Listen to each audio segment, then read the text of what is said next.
सभी साथियों का बहुत बहुत स्वागत है। इतने चैलेंजिंग टाइम में इस तरह के इवेंट का होना, आप सभी का उसमें शामिल होना अपने आप में एक बहुत बड़ी आशा जगाता है, विश्वास का बहुत बड़ा संदेश लेकर के आता है। भारत कोरोना से लड़ेगा भी और आगे जीतेगा भी, आगे बढ़ेगा भी। भारत इस बड़ी आपदा को आपदा समझ करके रोते बैठने के पक्ष का नहीं है। भारत आपदा कितनी ही बड़ी क्यों न हो, उसको अवसर में बदलने के लिए कृत संकल्प है और हम सब मिलकर के आपदा को अवसर में बदलेंगे। कोरोना के इस संकट ने भारत को आत्मनिर्भर भारत, सेल्फ रिलायंट होने का सबक भी दिया है। आत्मनिर्भर भारत यानी भारत इंपोर्ट पर अपनी निर्भरता कम करेगा। आत्मनिर्भर भारत यानी भारत इंपोर्ट पर खर्च होने वाली लाखों करोड़ों रुपयों की विदेशी मुद्रा बचाएगा और देश के गरीबों के कल्याण के लिए काम में लाएगा। आत्मनिर्भर भारत यानी भारत को इंपोर्ट न करना पड़े, इसके लिए वो अपने ही देश में साधन और संसाधन विकसित करने की दिशा में लगातार प्रयास करेगा, आगे बढ़ेगा। आत्मनिर्भर भारत यानी जिसे आज हम इंपोर्ट करते हैं, कल को, और ये बात मैं बहुत जिम्मेवारी के साथ आप सबके पर भरोसा होने के लिए कह रहा हूं, ये आप पर मेरा जो भरोसा है उसके लिए मैं कह रहा हूं कि आज हम जो इंपोर्ट करते हैं, कल को उसी के सबसे बड़े एक्सपोर्टर बनेंगे। साथियों, इस लक्ष्य को प्राप्त करने के लिए यह बहुत आवश्यक है कि हम एक एक सेक्टर को पकड़कर, एक एक प्रोडक्ट को पकड़कर, एक एक सर्विस का ध्यान करते हुए होलिस्टिक तरीके से काम करें। एक एक क्षेत्र को चुन करके उस क्षेत्र में भारत को आत्मनिर्भर बनाएं। आज का ये इवेंट इसी सोच को साकार करने की दिशा में एक महत्वपूर्ण इनिशिएटिव है, एक मजबूत कदम है। आज एनर्जी सेक्टर में भारत को आत्मनिर्भर बनाने के लिए, सेल्फ रिलायंट बनाने के लिए एक बहुत बड़ा कदम उठाया जा रहा है। ये कार्यक्रम सिर्फ कोल माइनिंग से जुड़े एक सेक्टर से जुड़े रिफॉर्म्स को जमीन पर उतारने का ही है, ऐसा नहीं है, बल्कि ये 130 करोड़ एस्पिरेशंस को रियलाइज करने का कमिटमेंट है। ये हमारे युवा साथियों के लिए रोजगार के लाखों अवसर तैयार करने की शुरुआत है। साथियों, सेल्फ रिलायंस के संकल्प को सिद्ध करने के लिए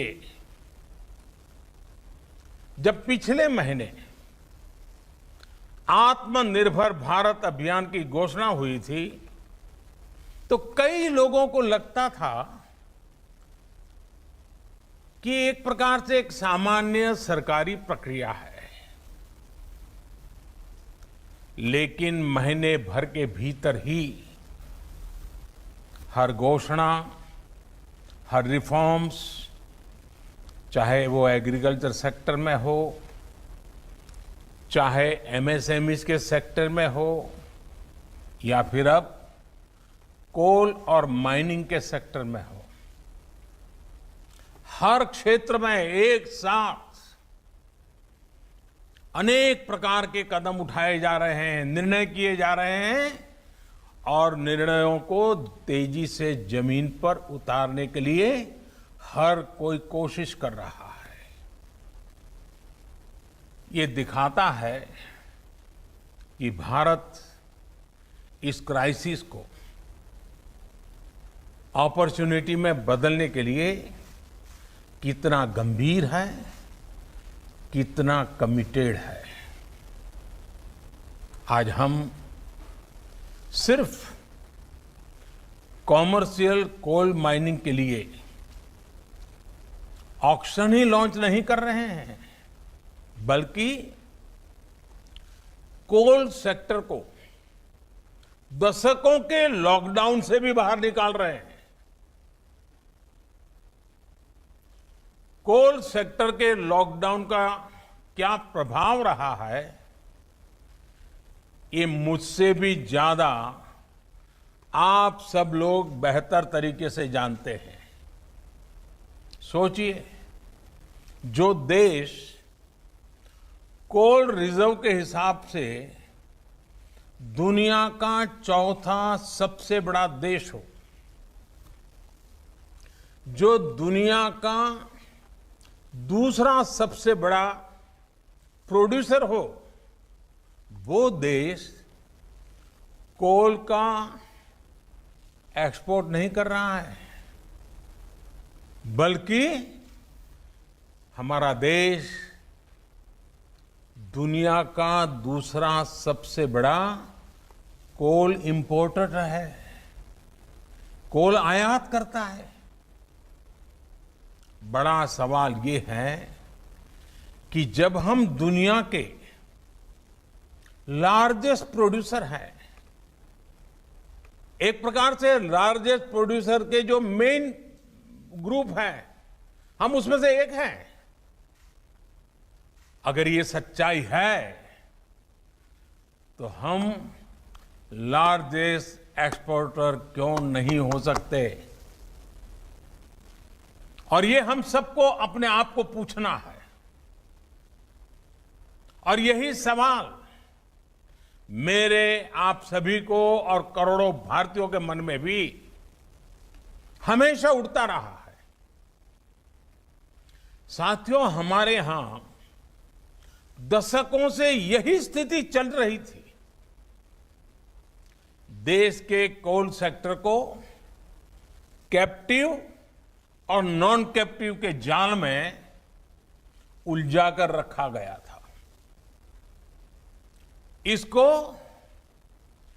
कंपटीशन से बाहर रखा गया था।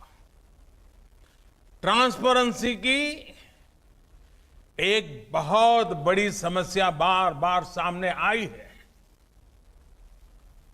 ईमानदारी से ऑक्शन को छोड़िए, कोयला खदानों के अलॉटमेंट में बड़े बड़े घोटालों की चर्चा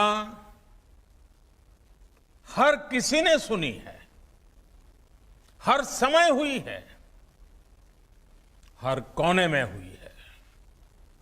इस वजह से देश के कोल सेक्टर में इन्वेस्टमेंट भी कम होता था और उसकी एफिशिएंसी भी हमेशा सवालों के घेरे में रहती थी। कोयला निकलता किसी राज्य में था, जाता सैकड़ों किलोमीटर दूर किसी अन्य राज्य के पावर प्लांट के लिए होता था, जबकि वे राज्य के पावर प्लांट्स कोयले का इंतजार करे रह जाते थे। यानी काफी कुछ मिसमैनेज था, अस्त व्यस्त था। साथियों, साल 2014 के बाद इस स्थिति को बदलने के लिए एक के बाद एक कई कदम उठाए गए। जिस कोल लिंकेज की बात कोई सोच नहीं सकता था, वो हमने करके दिखाया। ऐसे कदमों के कारण कोल सेक्टर को मजबूती भी मिली। आज बड़े बड़े रिफॉर्म्स को एब्सॉर्ब करने की ताकत उसके अंदर आ रही है। अभी हाल में हमने वो रिफॉर्म्स किए जिसकी चर्चा दशकों से चल रही थी, आप लोग भी कर रहे थे, जो अपने आप को एक्सपर्ट कमेंटेटर मानते हैं, वे भी कर रहे थे। अब भारत ने कोल और माइनिंग के सेक्टर में कंपटीशन के लिए, कैपिटल के लिए, पार्टिसिपेशन और टेक्नोलॉजी के लिए पूरी तरह से खोलने का बहुत बड़ा फैसला लिया है। इसका भी ध्यान रखा गया है कि जो नए प्लेयर्स, प्राइवेट प्लेयर्स माइनिंग के क्षेत्र में आए, उन्हें फाइनेंस के कारण कोई दिक्कत ना हो, उसका भी ध्यान रखा गया है ताकि नए लोगों को प्रोत्साहन मिले। साथियों, एक मजबूत माइनिंग और मिनरल सेक्टर के बिना सेल्फ रिलायंस संभव नहीं है, क्योंकि मिनरल्स और माइनिंग हमारी इकोनॉमी के इंपॉर्टेंट पिलर्स हैं। अब रिफॉर्म्स के बाद अब कोल प्रोडक्शन, पूरा कोल सेक्टर भी एक प्रकार से आत्मनिर्भर हो पाएगा। अब कोयले के लिए बाजार खुल गया है। जिस सेक्टर को जब जितनी जरूरत होगी वो खरीदेगा। साथियों, जो रिफॉर्म्स के लिए और जो रिफॉर्म्स हमने किए गए हैं, उसका लाभ सिर्फ कोल सेक्टर को ही नहीं, दूसरे अन्य सेक्टरों पर भी पड़ेगा। जब हम कोल प्रोडक्शन बढ़ाते हैं तो पावर जनरेशन बढ़ने के साथ ही स्टील, एल्यूमिनियम, फर्टिलाइजर, सीमेंट जैसे तमाम दूसरे सेक्टर्स में प्रोडक्शन और प्रोसेसिंग पर भी सकारात्मक पॉजिटिव इंपैक्ट होता है। सौभाग्य से हमारे यहां कोल, आयरन, बॉक्साइट ऐसे कई मिनरल्स के रिजर्व्स एक दूसरे के बहुत नजदीक होते हैं, बहुत आसपास ही होते हैं। एक प्रकार से परमात्मा ने ही जैसे क्लस्टर बना करके रखा हुआ है हमारे लिए। ऐसे में हाल में ही मिनरल्स को लेकर जो रिफॉर्म्स किए गए थे, वो कोल माइनिंग रिफॉर्म्स के साथ जुड़ जाने से ये बाकी सेक्टर भी बहुत मजबूत हो गए हैं। साथियों, कॉमर्शियल कोल माइनिंग के लिए आज जो ऑक्शन की शुरुआत हो रही है, वो हर स्टेक होल्डर्स के लिए विन विन सिचुएशन है। इंडस्ट्रीज को, आपको, अपने बिजनेस, अपने इन्वेस्टमेंट के लिए हम नए रिसोर्सेज मिलेंगे, नया मार्केट मिलेगा। इसके साथ ही राज्य सरकारों को बेहतर रेवेन्यू मिलेगा। देश की एक बड़ी आबादी को रोजगार मिलेगा। एक प्रकार से गरीबों की सेवा का काम कोयले से भी हो सकता है, इसका विश्वास पैदा होगा। यानी हर सेक्टर पर एक पॉजिटिव असर देखने को मिलेगा। और मैं जो फील कर रहा हूं, इसके कारण हमारे देश के